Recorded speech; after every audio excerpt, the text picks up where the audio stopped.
하나님을 제대로 믿는 성도, 하나님을 제대로 믿는 성도는 반드시 영적인 도전을 마주하게 됩니다. 경건하게 살려고 힘쓰는 모든 자들, 반드시 찾아오게 되는 영적인 도전들이 있습니다. 이 영적인 도전을 직면한 사람들이 어떻게 반응하고 어떤 것을 선택하느냐에 따라서 우리가 믿음이 더 증가되고 그리고 우리가 그리스도의 장성한 분량으로 자라는 것에 있어서 굉장히 중요한 일이 되기도 합니다. 삶 가운데 너무나 많은 수많은 어떤 일들 가운데서 우리에게 찾아오는 영적 도전들, 여러분들은 어떻게 이 영적 도전들을 직면하고 어떻게 행하시고 사셨는지, 오늘 이제 본문의 베드로의 말씀을 통해서 우리의 모습들이 더 선명하게 보여지는 은혜가 있기를 주님의 이름으로 축복합니다. 자, 66절에서 68절 우리 한번 합독합니다. 베드로는 아랫뜰에 있더니 대제사장의 여종 하나가 와서 베드로가 붙들고 있는 것을 보고 주목하여 이르되 너도 나사렛 예수와 함께 있었도다거늘. 베드로가 부인하여 이르되 나는 내가 말하는 것이 무엇인지 알지도 못하고 깨닫지도 못하겠노라 하며 앞들로 나갔으니. 대제사장의 여종 하나가 아랫뜰에 있는 베드로를 찾아와서 그가 나사렛 예수의 도단이라고 지금 말하고 있습니다. 자, 그 말을 듣고 베드로가 도망을 갑니다. 도망을 가는데 이 여종이 또 쫓아와서 추궁을 해요, 베드로를. 도저히 피할 수 없는 순간이, 도망을 갔는데 여종이 또 쫓아와서 추궁을 해요.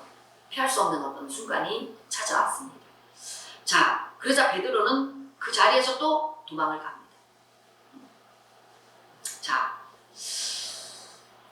베드로처럼 우리에게도 삶의 여러 순간순간 가운데 주님을 인정할 것인지 부인할 것인지 아니면 모른 채 하고 그냥 넘어갈 것인지 선택해야 하는 순간들이 굉장히 많이 다가옵니다. 오늘 본문의 베드로는 도망을 갔어요. 그 여종이 너 예수님과 같이 다니는 도장이지 한 편이지 라고 얘기를 했더니 부인도 하지 않고 긍정도 하지 않고 모른 척하고 도망을 갔어요. 많은 사람들이 어떤 삶의 순간순간에 이런 믿는 자로서의 어떤 영적인 도전에 직면하게 되면 거의 대부분은 모른 척하고 지나갑니다. 모른 척하면서 부정도 아닌 긍정도 아닌 모른 척하고 지나가는 것이 많은 사람들이 이것들을 선택을 해요. 결국 모른 척하고 간다는 것은 예수님을 부인하는 거나 똑같은 거예요. 그 부분에 대해서 우리가 어떤 긍정적인 어떤 그 상황의 영적 도전에 우리가 직면해서 담대함으로 그 부분을 이렇게 뚫고 나가지 않으면 우리는 예수를 부인하는 거랑 똑같은 거예요. 그래서 모른 척하고 지나가면 그냥 그것이 중간 정도 되겠다. 부인하는 것도 아니고 긍정하는 것도 아니고 그냥 중간은 되겠다라고 우리는 생각하는데, 그리고 어려운 일과 힘든 일을 내가 피해가면 그냥 뭐 됐지라고 생각하지만 그것을 다 보고 계시는 주님이 계세요. 그렇죠? 그것은 결국은 예수님을 거부하는 것입니다. 자, 지금 베드로 같은 이 상황 우리에게도 일어난다면 여러분들은 어떻게 하시겠어요? 뭐 우리는 지금 이런 예수님이 붙잡혀 가서 정말로 십자가의 죽임의 그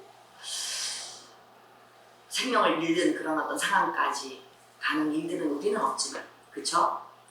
우리가 지금 베드로가 당한 이 일들이 우리의 삶 가운데 일어나게 된다면 여러분들은 어떤 선택을 하실 것 같습니까? 아까 제가 말씀드렸지만 많은 사람들이 모른 척하고 지나가는 선택들을 아마 하겠죠, 그렇죠? 근데 피할 수 없는 어떤 난감한 상황이라든가 어떤 위기의 순간에도 우리는 우리 안에 굉장한 어떤 실패와 두려움과 어떤 나의 희생과 어떤 대가 지불을 요구하는 그런 어떤 많은 일들이 아마 우리 가운데 있게 돼요. 왜냐하면 정말로 참된 우리가 예수를 믿는 사람들이라면 사단은 우리에게 끊임없이 그런 환경을 제공할 것이고, 뭐 사단뿐만이 아니라 이 세상이 다 우리의 적들이기 때문에, 그리고 또 예수님이 우리를 시험하시는 때도 있습니다.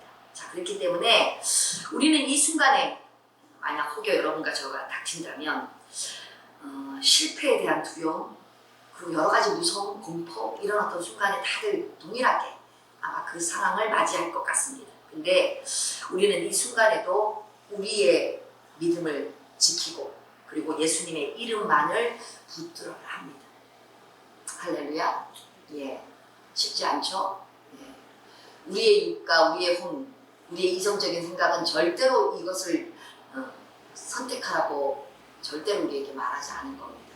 근데 우리 안에 계신 성령님은 우리에게 너는 어떤 순간 어떤 상황에도 믿음을 가지고 예수님의 이름을 인정하고 내가 예수 믿는 그리스도인이라는 것을 많은 사람에게 너는 알려야 해. 그것이 너에게 어떤 불이익과 어떤 희생과 어떤 대가지불과 어떤 어려움과 어떤 힘든 일이 닥칠지라도 너는 반드시 입을 열어서 그것을 전해야 해. 하나님은 우리에게 그렇게 말씀하고 계십니다. 자, 이런 상황이 될 때 우리의 믿음은 적나라하게 드러나겠죠. 예. 이런 어렵고 그냥 평온하고 별일이 없는 상황에서는 절대로 우리의 믿음이 드러나지 않아요. 예. 다 믿음이 좋은 사람이에요. 근데 이런 결정적인 순간에 우리의 믿음은 여실히 나타나게 되어 있습니다. 그래서 우리는 저와 여러분은 예수를 믿어서 거듭난 자들입니다. 그래서 예수 믿는 자로서 당해야 하는 모든 고난과 대가지불 이것을 외면하거나 피하는 자가 되어서는 아니 됩니다. 할렐루야. 예. 우리를 구원하시려고 예수님이 십자가에서 피 흘려서 다 돌아가셨어요. 온몸에 피와 물을 다 쏟고 우리의 죄를 위해서 주님은 십자가에 돌아가셨는데 주님은 우리에게 뭐 어떤 사람마다 각자의 사명과 각자의 비전들이 다 틀리기 때문에 어떤 사람들에게는 생명을 달라고 주님은 말씀하실 때도 있을 것이고요. 선교지에서 지금 뭐 이슬람권이나 공산권에서 예수 믿는 자들에게는 주님이 생명을 요구하십니다. 예. 그들은 거의 대부분이 생명을 요구하실 때도 기꺼이 자신의 생명을 예수님께 바치고 순교합니다. 생명을 아까워하지 않아요.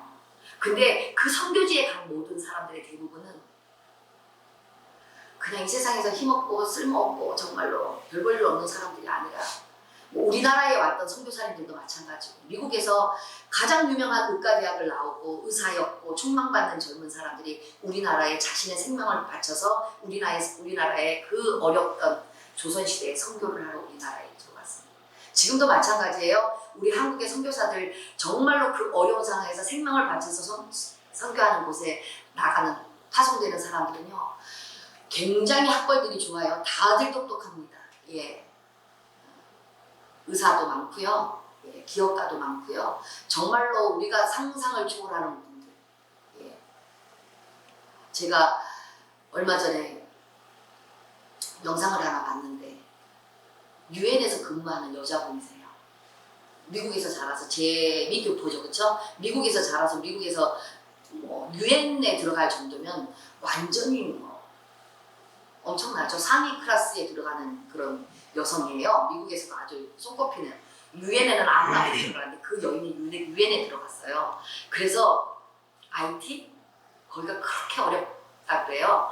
그 IT 그쪽으로 들어가서 유엔 그 직원들은 그 개발도상국이나 이런 데 들어가서 물론 도와주러 이렇게 들어가지만 그 회의하고 주로 어떻게 도울 것인가에 대한 그 연구만 하고 그 IT 그 사람들이 사는 그 어려운 환경 속에서는 못 들어가게 한대요. 근데 이 유엔 대사, 유엔 직원들은 몸값들이 너무 비싸기 때문에 절대로 그것을 하지 못하도록 개인적인 행동을 하지 못하도록 다 이렇게 막아놓는데요. 근데 이분이 예수님도 몰랐대요. 예수님도 몰랐는데 그 IT의 그 어려운 환경 속에 뭐 들어가고 싶은 마음이 있었는지 그 예수 믿는 선교사님들하고 그 IT의 아주 어려운 그 빈민촌에 이제 갈 일이 생겼습니다. 근데 거기에 들어가서 선교를 하는데 무장한 그 돈베스로 강도죠. 이 선교사님들 머리 위에다 권총을 대고 돈 달라고 죽여버린다. 그래서 돈을 다 뺏기고 그리고 나왔대요. 그 유엔 그 여성분도 유엔 다니는 여성분도 너무 놀라가지고 뭐 총 쏘면 그 자리에서 끝이니까요. 그래서 그냥 본인은 와서 그냥 아주 뭐 더 이상 가고 싶은 생각이 없었는데 선교사님들은 그 다음날이 돼서 또 그 빈민촌에 다시 또 들어가요. 그래서 그 여성이 도대체 저들이 저렇게 생명을 무릅쓰고 저 빈민촌 안으로 들어가게 하는 그 원인이 무엇인가? 그것이 너무나 궁금했대. 알고 보니까 예수님이에요. 그래서 그 여성분이 예수님을 전혀 미국에 살 때도 예수님을 뭐 전혀 몰랐고 교회를 다니지 않았는데 그때 선교사님들로부터 예수를 믿고 영접하고 지금은 그 IT 빈민촌에 들어가서 고아원을 운영하고 그 어려운 여성들, 북한보다 IT가 훨씬 더 어렵고 힘든 나라예요. 북한보다 더 못 사는 나라면 그 상황이 어떻겠어요. 근데 그렇게 들어가서 그 일들을 하는 그 여성, 거기는 뭐 그냥 총을 그냥 개인이 다 소지할 수 있기 때문에 그냥 뭐 돈 뺏기고 죽는 일은 다반사. 근데도 그 생명을 바쳐서 그 예수를 만난 지 얼마 되지도 않아요. 신앙 생활이 정말로 전혀 없었던 그 여인이 그렇게 들어가서 생명을 바쳐서 그렇게 헌신하는 것들을 제가 이제 영상을 통해서 봤어요. 보는데 굉장히 세련됐어요. 여성분이. 화면을 보는데 여성이 굉장히 세련된 거예요. 어쩌 이렇게 세련이 됐지? 뭔가 심상치 않다? 그러고 봤더니 UN 직원인 거예요. 그 여성이. 대단한 하이 클래스죠? 예. 하나님은요, 이렇게 한 번에도 마음을 흔들어서 그렇게 그 모든 것들을 사회에 가졌던 모든 것들을 한꺼번에 내려놓고 그 선교지에 생명을 바치고 그렇게 헌신할 수 있도록 그렇게 사람을 만드세요. 하나님의 능력이 뛰어나죠. 전혀 예수님을 몰랐던 여인이 그 선교지에서 예수님을 영접하고 바로 유엔 그 집을 사태를 내고 바로 그 IT로 가서 고아원을 운영하는 일. 하나님만이 할 수 있어요. 그래서 더더군다나 우리가 예수를 믿고 신앙생활을 오래 했는데 아직도 우리가 어떤 우리에게 당하는 고난, 내가 당하는 희생, 대가 지불 그런 것들을 여러분들이 외면하고 피하고 있다면 여러분의 믿음은 도대체 어느 정도인지, 그렇죠? 저와 여러분이 이것들을 대가 지불과 이 희생들을 고난들을 우리가 외면하거나 피하는 것은 결국 우리 안에 믿음이 있음을 말하고 있을까요? 없음을 말하고 있을까요? 주님은 그러세요. 우리에게 겨자씨 하나를 만한 볼펜으로 꼭 찍으면 겨자씨예요. 볼펜으로 꼭 찍은 이 겨자씨 하나를 만한 믿음이 있어도 이 산을 들어서 저 바다 위에 던져지라도 그 일들이 실제로 일어날 것이라고 주님은 우리에게 분명히 말씀하고 있습니다. 우리가 고난과 어떤 대가집을 이 편안한 생활 속에서 그 어떤 조금의 어떤 희생과 대가집을도 우리가 하기를 원치 않는다면 우리의 믿음은 하나도 없는 거예요. 겨자씨만한 믿음조차도 우리에게는 없는 거예요. 우리가 속고 있는 거예요. 믿음이 있는 걸로. 자, 이 베드로의 연약한 모습, 우리의 모습과 별반 다르지 않습니다. 근데 우리 성경에 우리가 본받아야 할 분이 계세요. 물론 예수 그리스도 외에 우리가 구약에서 우리가 본받아야 할 사람이 있는데 그 사람이 누구냐면 다니엘과 세 친구입니다. 기도를 금하게 했죠. 왕이 기도하지 마라. 나 외에 다른 어떤 다른 신에게 기도하는 자는 내가 사형에 처하겠다, 죽이겠다라고 그렇게 말을 했어요.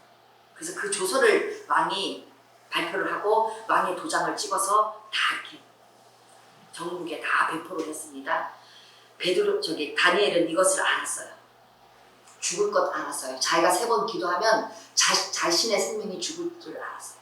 근데도 창을 열고 예루살렘 성전을 향해서 자신이 기도하면 죽는다는 것을 알면서도 하루 3번 하나님께 기도했습니다. 이 다니엘의 믿음, 이것이 우리가 가져야 할 참된 믿음입니다. 할렐루야. 아멘. 예. 자, 69절, 70절 합독합니다. 시작.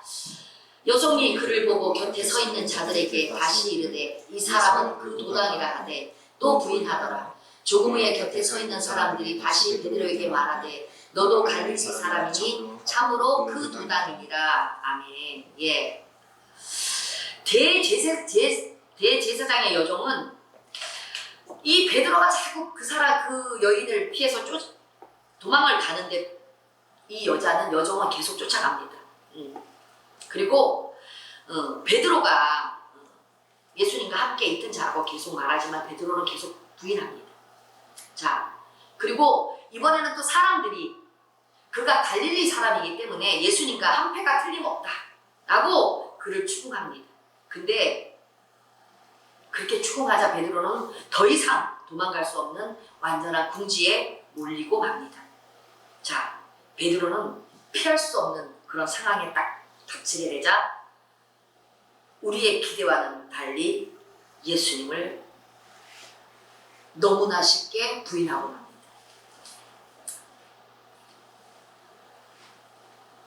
우리가 지난 시간 어제 베드로가 예수님이 마시는 그 잔을 자기도 마시겠다라고 아주 호언장담했던 베드로. 왜 이렇게 베드로가 자신이 위기 상황에 딱 처하게 되자 아주 1초도 안 걸리는 것 같아요. 예수님을 딱 그냥 부인해버려요. 이런 결과는 왜 어떻게 이런 결과가 나타났을까요? 어제 겟세마네 동산에서 예수님은 깨어있으라고 그들에게 계속 경고를 했어요. 깨어 기도하라. 앞으로 닥쳐올 나의 십자가의 죽음이 앞으로 올 것이고 내가 대제사장과 그 일당들에 의해서 잡혀가서 결국은 채찍에 맞고 결국 십자가에 못 박아 죽게 되는 그런 일들이 있게 되는데 예수님은 그 일들을 아시고 계속 제자들에게 깨어서 기도하라고 계속 경고하셨습니다. 근데 예수님을 이렇게 쉽게 부인해버리는 결과는 기도로 무장하지 않은 결과. 그 예수님의 말씀에 순종하고 내가 기도의 자리에 있어서 기도를 2-3시간만 했더라도 이렇게 쉽게 예수님을 부인하지 않았습니다. 다가올 시험의 때를 준비하지 않는 자들. 베드로도 마찬가지고 우리도 마찬가지. 이제 머지않아 예수님의 재림이 오시기 전에 이 마지막 때는요. 시험과 환난이 우리에게 닥쳐와요. 지금 보세요. 세상 돌아가는 것들이 심상치 않아요. 우리의 힘으로는 싸워서 우리 혼자는 이길 수도 없고 이 세상의 유혹에 우리 혼자서는 당해낼 수가 없어요. 근데 우리가 정말로 시험의 때를 마지막 예수님이 오시기 재림의 때 그 앞에 시험의 때를 분명히 우리가 맞게 되는데요. 이렇게 기도로 준비하지 않고 깨어있지 않으면 결정적인 순간에 우리 또한 베드로처럼 예수님을 부인하고 말아요. 아무도 자신할 사람이 없어요. 저 역시 잘 모르겠고요. 그렇게 해서 저는 부인하지 않으려고 죽을 똥 살 똥하고 예수님을 붙잡아요. 근데 그냥 기도도 안 하고 깨어있지도 않고 그냥 예수님이 그 제자들에게 그렇게 기도하라 깨어있으라 그렇게 얘기했음에도 불구하고 그들에게는 들리지 않는 거예요. 제가 어제 그렇게 말씀을 드렸죠. 영적으로 무시하면 안 들려요. 사단이 그리고 우리의 모든 길을 다 막고 우리의 눈도 다 막아버리니까 그것이 실제적인 어떤 상황으로 나의 어떤 직접적인 내가 겪어야 할 상황으로 인식되지도 않고 그런 일이 일어날 것인지조차도 우리는 믿지를 않아요. 그래서 예수님은 성경의 여러 부분 가운데서 이제 마지막 때 우리에게 깨어있으라고 계속 경고하세요. 그거는 기도하고 깨어있어요. 그럼 또 뭐라고 하세요? 깨어있지 않으면 두 사람이 밭을 가다가 한 사람은 천국에 들려 올라가고 한 사람은 못 들려가게 돼요. 열처녀가 주님 오시기를 기다리는 신부였는데 5명은 기름이 채워졌고 기름은 어떻게 채워져요? 날마다 주님을 사모함으로 깨어 기도하고 성전에 나와서 예배하고 주님의 얼굴을 구할 때 그 기름 부음이 우리 가운데 채워지게 돼요. 근데 주님은 기다려요. 신부긴 하지만 그걸 전혀 하지 않고 집에서 그냥 내가 알아서 해. 그런 자들에게 기름 부음이 채워질까요? 그럼 어떻게 돼요? 5명 기름 부음 받은 5명은 올라가고 5명은 천국에 못 올라가요. 이런 일이 마지막 때에 있다. 주님은 우리에게 말씀하시고 이 시험의 때에 너희는 깨어있으라고 우리에게 분명히 말씀하고 계십니다. 자, 이 예수님의 수제자인 이 베드로의 부인 너무나 쉽게 부인해버려요. 베드로는요. 저와 여러분은 모든 재산을 다 던지고 예수님을 믿으셨어요? 아마 뭐 그런 분도 계실 것 같고 뭐 전혀 그렇지 않은 분도 계실 것 같은데 베드로는 모든 재산을 다 버리고 야고보와 요한도 배와 그물과 아버지까지 부모님까지 다 버리고 누구를 쫓았어요? 예수님을 쫓았다. 근데 그들도 이 위기의 순간 앞에 예수님을 부인해요. 근데 심지어 배와 그물과 부모들 내 모든 것들을 버리지도 않고 예수님을 따른다고 하는 우리들 어떻게 될까요? 예수님을 이 순간에 베드로가 딱 닥친 이 순간에 내가 예수님의 제자입니다 라고 말할 수 있을까요? 모든 것들을 버리고 따르던 이 베드로조차도 예수님을 너무 쉽게 부르는 거예요. 우리의 믿음이 얼마나 성장해야 되고 우리의 믿음이 얼마나 성숙해야 되는지를 보여주는 대목입니다. 고난 중에서 우리에게 터져나오는 신앙의 고백은요. 우리가 이런 상황에서 정말 나는 예수님의 제자입니다의 그런 어떤 고백을 할 수 있는 사람은요. 하루아침에 이 일들을 할 수 있는 게 아니에요. 매일매일 우리는 어떻게 돼요? 성실한 준비에서 이 고백을 우리는 할 수 있게 됩니다. 말씀 보는 일이 귀찮게 느껴지고 피곤한 몸을 이끌고 집에 와서 도무지 기도할 여력이 없다고 힘이 없다고 생각되는 바로 그때 우리는 말씀을 읽고 기도의 무릎을 꿇어야 합니다. 매일의 이 성실한 준비가 우리 가운데 없다면 우리는 100명 중에 100명 다 예수님을 부인해요. 시험의 때가 닥치면 다 부인하게 돼 있어요. 그리고 매일매일 우리가 일상을 살아갈 때 늘 말씀에 순종하고 기도에 힘쓰는 것. 이럴 때 하나님의 능력이 우리를 사로잡게 됩니다. 그리고 하나님의 능력에 사로잡혀 있는 사람들만이 위기의 순간에 위대한 순종을 하게 되고 위대한 고백을 할 수 있게 되는 것입니다. 할렐루야. 이것이 갑자기 어느 날 그냥 한 방에 그냥 어떤 은혜가 부어져서 그렇게 되는 게 아니에요. 매일매일 일상에서 우리는 늘 말씀을 보고 말씀을 묵상하고 기도하고 늘 주님과 함께 할 때 우리는 어떤 상황과 어떤 고난과 어떤 환난의 순간에서도 예수님을 부인하지 않고 저는 예수 믿는 사람입니다. 그리고 순교의 자리까지 가게 되는 그런 일들이 있게 되실 것입니다. 할렐루야. 우리 때에 그 일이 닥칠지 아니면 우리 다음 세대에 닥칠지 그건 몰라요. 다만 예수님 오실 날이 멀지 않았다는 것. 지금은 마지막 때라는 것. 지금도 깨어서 정신 차려서 우리가 예수님을 붙잡지 않으면 우리는 결국 예수님을 부인하고 결국 어려운 상황 속에 처해지게 된다는 것을 여러분 기억하시길 바랍니다. 자, 72절 합들어 합답합니다. 그러나 베드로가 저주하며 맹세하되 나는 너희가 말하는 이 사람을 알지 못하노라 하니 닭이 곧 두 번째 울더라. 이에 베드로가 예수께서 자기에게 하신 말씀 곧 닭이 두 번 울기 전에 내가 세 번 나를 부인하리라 하심이 기억되어 그 일을 생각하고 울었더라. 아멘. 자, 베드로가 한 번 부인한 것도 아니고요. 두 번 부인한 것도 아니고 세 번째 부인을 합니다. 세 번이나 예수님을 부인합니다. 자, 두 번째 닭 울음소리가 들려요. 베드로가 세 번째 예수님을 부인할 때 나 예수님 몰라 그런 뭐 욕까지 하면서 얘기를 했겠죠. 그냥 나 몰라 정도가 아니었을 것 같아요.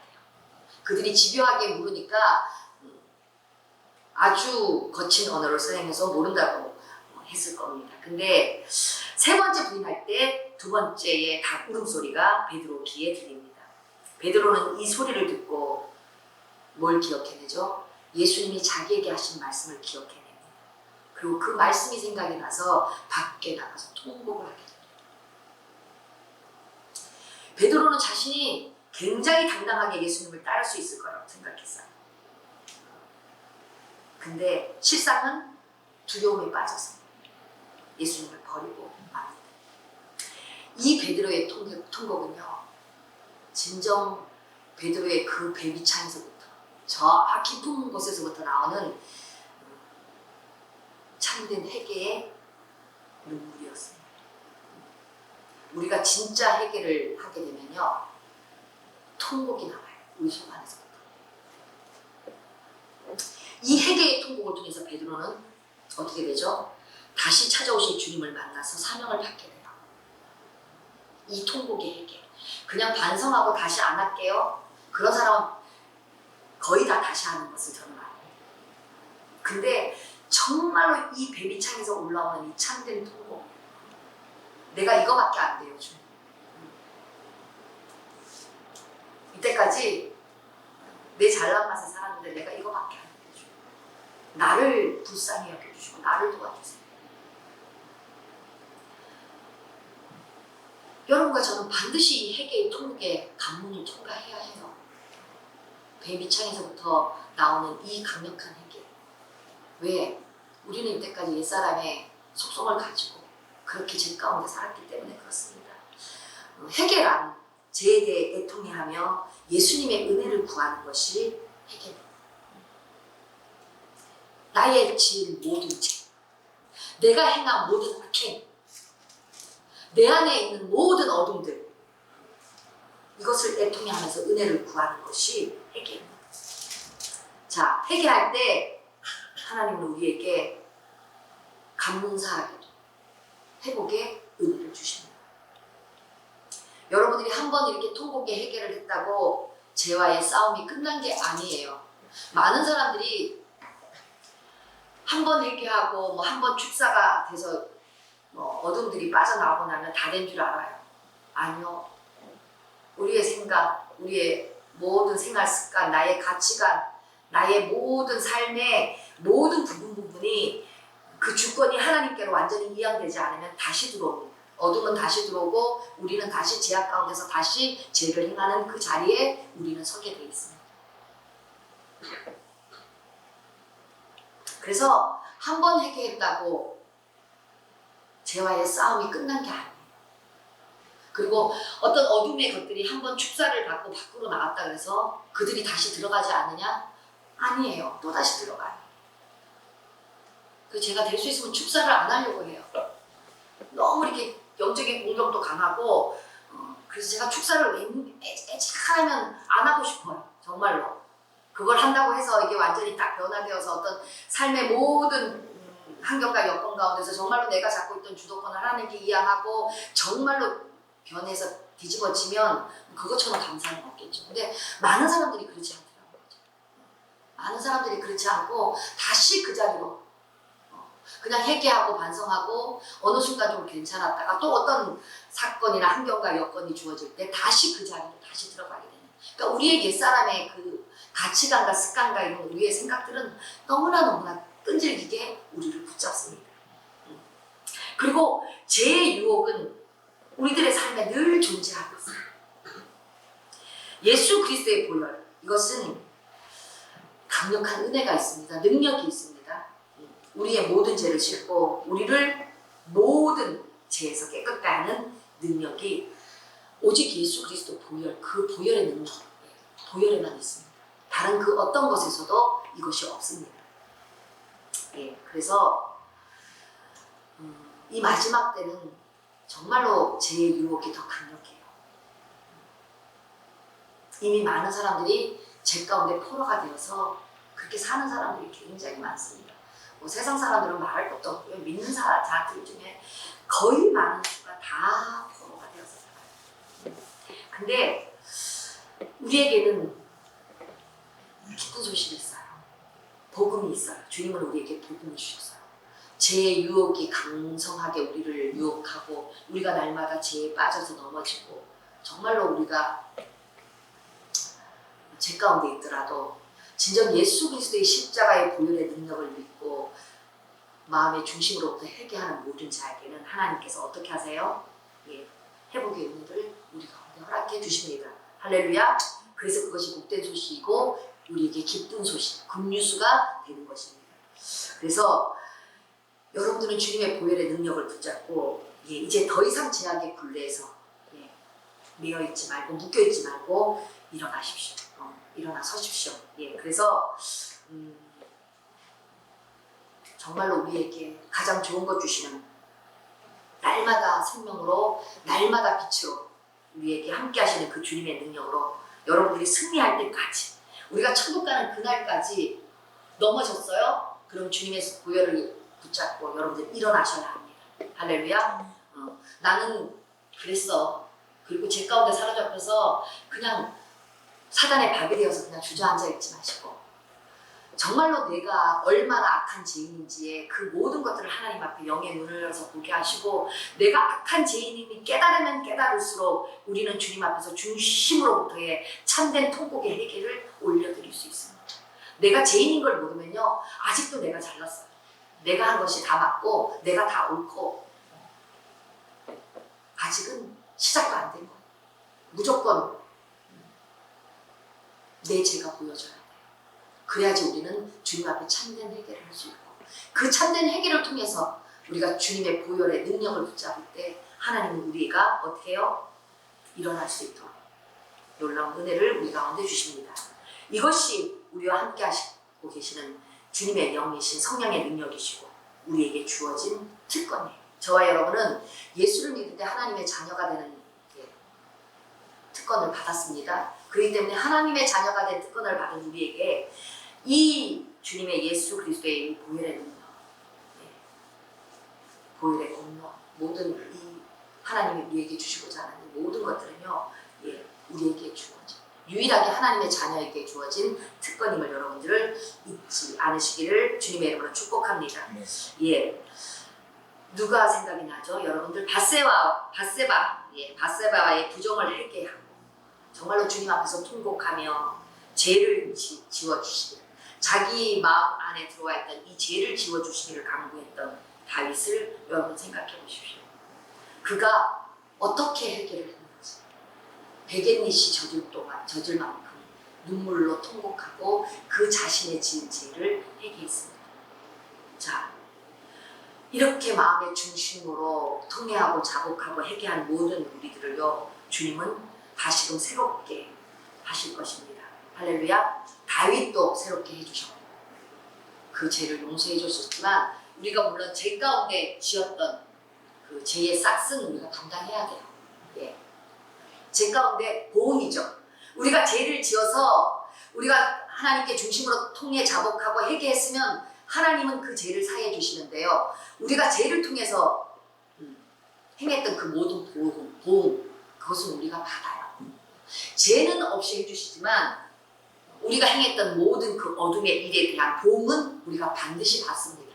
많은 사람들이 내가 그냥 이런 죄를 짓고 난 다음에 그냥 회개하면 하나님이 용서해 주셔. 그거는 너무나 잘 알고 계세요. 근데 맞습니다. 주님의 보혈의 능력을 붙잡고 우리가 나갈 때 주님은 우리를 죄 없이 해주시고 깨끗게 해주시는데요. 내가 죄를 지음으로 말미암아 그 죄에 대한 보응 그것을 우리는 받아요. 그래서 죄 가운데 있을 때 무너진 우리의 모든 예를 들어 여러 가지 환경과 여건이 있을까 아니에요. 그 무너진 모든 부분은 우리가 그것들을 다 보응을 받고 우리가 다시 이렇게 세워야 하는 시간과 우리의 여러 가지 에너지와 이 모든 것들이 들어가겠죠. 그 보응은 우리는 받습니다.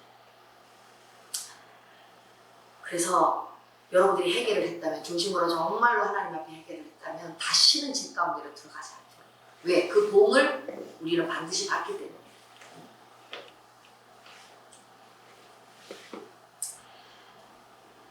그래서 저와 여러분들이 우리가 회개하고 주님께 나아갔을 때 주님이 우리를 붙들어 주셔서 새롭게 서게 하시는 그 은혜 가운데서 날마다 우리의 삶에 찾아오는 강력한 영적 도전, 그리고 어떤 도전이 우리 가운데 오더라도 우리는 이 도전에 맞서서 아주 당당히 싸울 수 있는 그런 하나님의 사람으로 철저히 준비되는 그런 저와 여러분이 되시길 주님의 이름으로 축복합니다. 할렐루야. 깨어 있으셔야 해요. 베드로처럼 깨어 있지 못해서 결국 예수님을 부인하는 그 일들 가운데 우리는 이 베드로의 말씀을 통해서 우리의 모습이 보여져야 되고 우리는 이 말씀을 통해서 우리는 교훈을 얻어야 해요. 똑같이 베드로처럼 깨어있으라고 했는데도 깨어있지 않아서 똑같이 부인하는 자가 되는 것이 아니라 하나님이 우리에게 이 말씀으로 오셔서 이 말씀을 통해서 우리에게 말씀을 하시는데요. 베드로에게 이런 실수가 있었고 이런 예수님의 부인이 있었다면 내가 너희들에게 이 말씀을 너희에게 주는 이유는 뭐예요? 너희는 다시는 이 실패의 자리에, 두려움의 자리에, 예수님을 부인하는 자리에 너희는 서지 말라고 우리에게 이 말씀을 주신 것입니다. 할렐루야. 이 말씀을 듣고 이 말씀을 깨닫고도 불구하고 여전히 삶 가운데 가서 우리가 베드로처럼 행동한다면 우리는 믿음의 사람이 아닌 거죠. 참된 믿음의 사람이 아닌 거죠. 이 말씀을 들었다면 베드로의 실패는 다시 나의 삶 가운데 그 실패를 내가 경험하지 않도록 우리는 늘 영적으로 무장하고 깨어서 어떤 내 삶 가운데서 영적인 도전이 오더라도 그 도전과 시험을 넉넉히 이겨내는 그런 하나님의 사람들이 다 되어야 할 줄 믿습니다. 예, 이 고난 주간에 이 말씀들을 통해서 여러분들이 그렇게 믿음으로 무장하고 예, 담대히 그렇게 매일매일 준비하심으로 영적 전쟁에서 날마다 승리하는 저와 여러분이 되시길 주님의 이름으로 축복합니다. 예, 기도합니다. 주님 감사합니다.